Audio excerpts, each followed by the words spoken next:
दोस्तों, आज के इस वीडियो में मैं आप लोगों को 3 ऐसे दिव्य वृक्ष के बारे में बताऊंगा जो वृक्ष न केवल आपके गरीबी मिटाएंगे, बल्कि दोस्तों आपकी अनेक तरह की परेशानी को दूर करेंगे।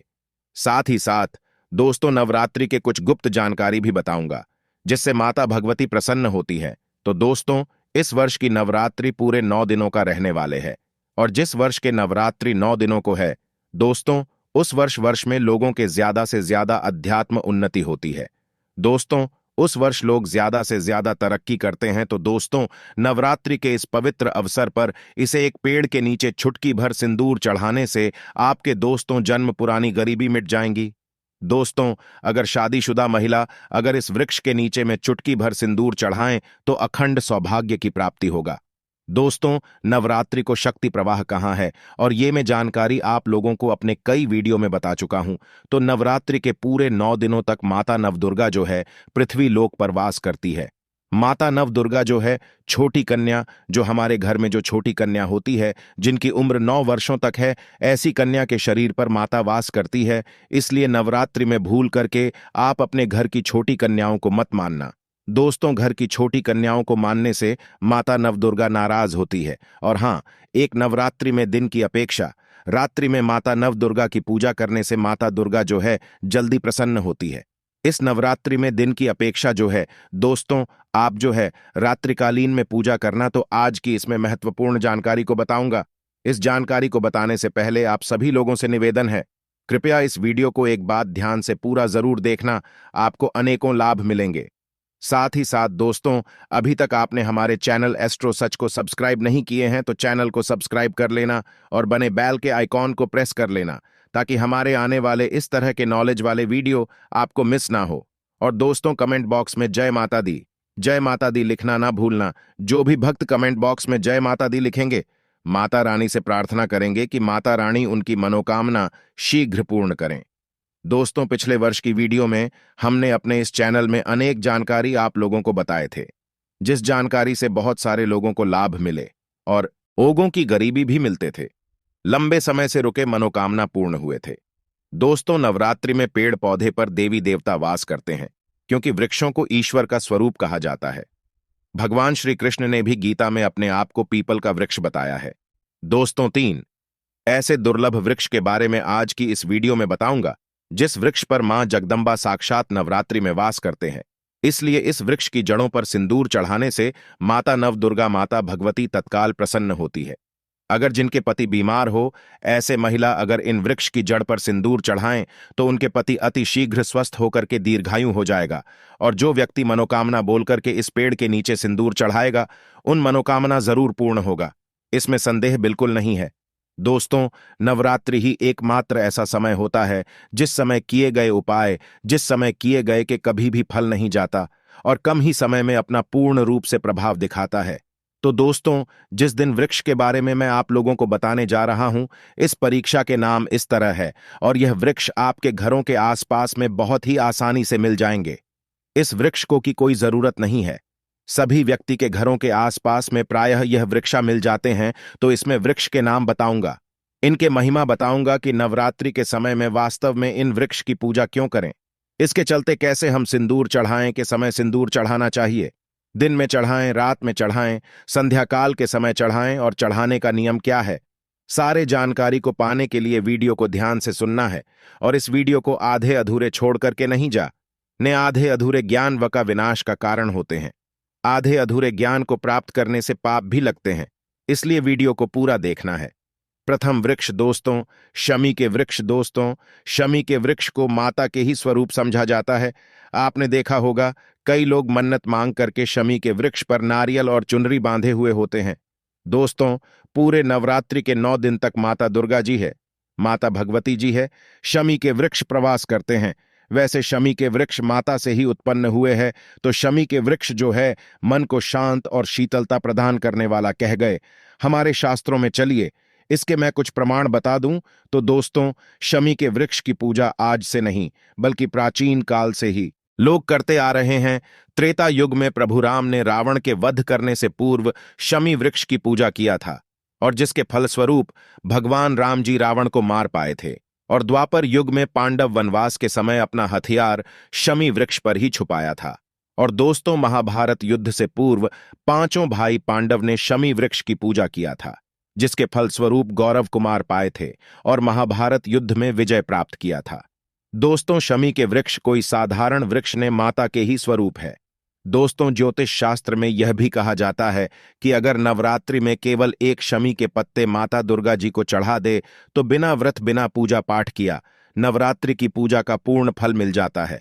नवरात्रि में माता को एक शमी के पत्ते चढ़ाना मतलब दोष तो 1 लाख स्वर्ण दान करने के बराबर होता है। तो नवरात्रि में दोस्तों, आप जो है माता नव दुर्गा को शमी के पत्ते चढ़ाना ना भूलना। दोस्तों, नवरात्रि में शमी के पत्ते चढ़ाने से इस जन्म के पाप मिटते ही मिलते हैं। पूर्व जन्म के पाप और दोषी समाप्त हो जाते हैं। नवरात्रि में शनि की जड़ पर कच्चा दूध चढ़ाने से स्थायी लक्ष्मी की प्राप्ति होता है, अर्थात दोस्तों ने समाप्त होने वाला धन की प्राप्ति होता है। शनि की जड़ पर सरसों के तेल का दीपक शाम के समय जलाने से खतरनाक शनि की 7.5 या ढैया और पवनी दशा समाप्त हो जाता है, क्योंकि दोस्तों शनि ने माता को ऐसा वचन दिया है। और दोस्तों, शनि महाराज आज भी शनि के वृक्ष पर वास करते हैं। तो दोस्तों, में संध्या काल के समय घी का दीपक जलाकर के वृक्ष की जड़ पर आपको लाल कलर की सिंदूर चढ़ाना है। तो दोस्तों, इससे आपकी मनोकामना पूर्ण होगा एवं वर्षों पुरानी आपकी गरीबी मिटेगी। और यह जो मैं जानकारी बता रहा हूं, बात बता रहा हूं दोस्तों, यह हवाई बात नहीं, शास्त्र में इसके अनेक प्रमाण है। अगर मैं आप लोगों को प्रमाण देना शुरू करूं तो वीडियो लंबी हो जाएंगी, इसलिए दोस्तों मैं आप लोगों को शॉर्ट में जानकारी दे रहा हूं। अब दूसरा वृक्ष के जानते हैं। दूसरा वृक्ष ऐसी कौन सी है जिससे हमारी मनोकामना पूर्ण होगा और किस तरह के समय इस वृक्ष की जड़ों पर हमें सिंदूर डालनी है। तो दूसरा वृक्ष है दोस्तों नियम के वृक्ष। अब नियम के वृक्ष के नाम सुनकर के वीडियो को छोड़ने वाले हैं। तो दोस्तों, सबसे बड़ा आप जो है अज्ञानी नियम के वृक्ष की आज की इस वीडियो में चमत्कार जानेंगे तो यकीन मानिए कल से आप इसे प्रमाण करना शुरू कर देंगे। कल से आप जो है सनियम की पूजा करना शुरू कर देंगे। दोस्तों, ऐसा कोई भारतीय नहीं जो नियम वृक्ष के चमत्कार न जानते हों। नियम वृक्ष को सभी वृक्षों का वैद्य कहा जाता है। नियम वृक्ष चमत्कारिक शक्तियों से भरे होते हैं और नियम वृक्ष की शीतल छाया माता नव दुर्गा को बहुत प्रिय है। इसलिए आपने देखा होगा दोस्तों, कई ऐसे लोग होते हैं जो नियम वृक्ष पर माता के लिए झूलना लगाते हैं। माता ने रिक्शा के झूलना पर अपने के साथ झूलती है। अगर आप भी माता नव के जल्दी कृपा प्राप्त करना चाहते हैं तो नवरात्रि में यह नवरात्रि के बाद माता रानी के लिए नियम वृक्ष पर झूलना जो है आप बनवा सकते हैं, लगवा सकते हैं। दोस्तों, जिस घर के द्वार पर या फिर आसपास में निम्न वृक्ष के पौधा होते हैं, ऐसे लोग बहुत ही कम बीमार होते हैं। दोस्तों, ऐसे लोगों से बीमारी कोसों दूर रहते हैं। नियम वृक्ष के निकलने वाले नियम वृक्ष की जो पत्ती है, उनसे निकलने वाले वायु से सारे रोग नष्ट हो जाते हैं। दोस्तों, नियम वृक्ष को ने मोरनी माता भी कहते और नियम वृक्ष पर माता शीतला माता, दुर्गा माता, महामाया सबका वास होता है। संसार के समस्त देवी शक्ति, संसार के जितने भी देवी है, माता के जितने भी स्वरूप है, यह सब नियम वृक्ष पर नवरात्रि में पूर्ण रूप से वास करते हैं। इसलिए दोस्तों, नियम के वृक्ष पर हमें भूल करके चाहे न चाहे नवरात्रि के बाद नहीं चढ़ना चाहिए। नियम वृक्ष पर चढ़ने से पाप लगता है। तो दोस्तों, नवरात्रि के किसी भी दिन आप जो है नियम वृक्ष की जड़ पर लाल कलर की सिंदूर जरूर चढ़ाना। दोस्तों, इससे मनोकामना पूर्ण होता है। परंतु दोस्तों, आपको नियम वृक्ष की जड़ पर कौन समय आपको सिंदूर चढ़ाना है वह भी जान लीजिए। तो आपको संध्या बेला में चढ़ाना है, जब न दिन हो न रात हो। दोस्तों, नियम वृक्ष पर मन्नत मांग करके चुनरी भी लोग मानते हैं। आप भी नवरात्रि में मन्नत मांग करके इस नवरात्रि में नियम वृक्ष पर चुनरी जरूर बांधे। और नवरात्रि के बाद आप देखना दोस्तों, अगर चुनरी बांध देते हैं तो आप मन्नत जरूर पूर्ण होगा। दोस्तों, ऐसा शुभ समय आप अपने हाथों से मत जाने देना। नवरात्रि के किसी भी दिन आप जो है ये उपाय कर सकते हैं। नियम वृक्ष की जड़ पर सिंदूर आधा सकते हैं या फिर निर्मम रिक्शा को चुनरी बांध सकते हैं। अब जानते हैं तीसरे वृक्ष के बारे में। दोस्तों, यह तीसरे वृक्ष स्वयं माता के ही स्वरूप है। दोस्तों, तीसरे वृक्ष है वो है बेल के वृक्ष। थोड़ा ध्यान से सुनिए दोस्तों, स्कंद पुराण में बेल के वृक्ष को मां भगवती के ही स्वर पर बताया है। मां आदिशक्ति ने जनमानस के कल्याण के लिए बेल के वृक्ष के रूप धारण किए थे। दोस्तों, बेल के वृक्ष पर समस्त तीर्थों का वास होता है। अगर नवरात्रि के समय में दोस्तों बिना तीर्थ गए, अगर नवरात्रि के समय में बेल की जड़ की मिट्टी माथे पर अगर कोई लगाते हैं तो तीर्थ स्नान और तीर्थ भ्रमण करने के बराबर पुण्य मिलता है। दोस्तों, रात्रि में बेल वृक्ष को प्रदोष काल के समय छूने मात्र से कि थकान, रोग, दोष और पाप मिट जाते हैं। दोस्तों, आपने देखा होगा, भगवान भोलेनाथ भी बिना बेलपत्र के अपनी पूजा को स्वीकार नहीं करते। जब तक भगवान भोलेनाथ को अब बेलपत्र चढ़ाएं, वह अपनी पूजा स्वीकार नहीं करते, तो नवरात्रि में मां भगवती को बेल के पत्ते की माला बनाकर के पहनाने से दोस्तों माता भगवती बहुत प्रसन्न होती है। बिना बेल पत्ते के माता की पूजा करते हैं तो वह पूजा पूर्ण नहीं होता। तो अगर नवरात्रि में मां दुर्गा को बेल के पत्ते की माला बनाकर के आप चढ़ाते हैं तो धर्म, अर्थ, काम और मोक्ष चारों पुरुषार्थों की प्राप्ति होता है। मां भगवती बहुत प्रसन्न होती है। दोस्तों, नवरात्र के तीज, पंचमी, सप्तमी और अष्टमी तिथि को ही बेल की जड़ पर लाल सिंदूर चढ़ाना चाहिए। पत्र के तेज, पंचमी, सप्तमी और अष्टमी तिथि को बेल की जड़ पर लाल सिंदूर चढ़ाने से मां भगवती बिना मांगे सब देने के लिए तैयार हो जाती है, अर्थात दोस्तों सभी तरह की मनोकामनाओं को पूर्ण करती है। तो ऐसा उचित समय आप जो है अपने हाथों से मत जाने देना।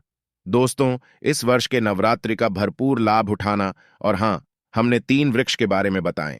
इन 3 वृक्ष में से किसी एक वृक्ष की जड़ों पर आप जो सिंदूर चढ़ा सकते हैं, अगर तीनों वृक्ष की जड़ पर सिंदूर चढ़ाएं, मनोकामना पूर्ण होने से ब्रह्मांड की कोई भी शक्ति नहीं रोक पाएंगे। तो दोस्त, यह जानकारी कैसा लगा? आप हमें कमेंट सेक्शन में जरूर बताइए और कमेंट बॉक्स में जय माता दी लिखना ना भूलें।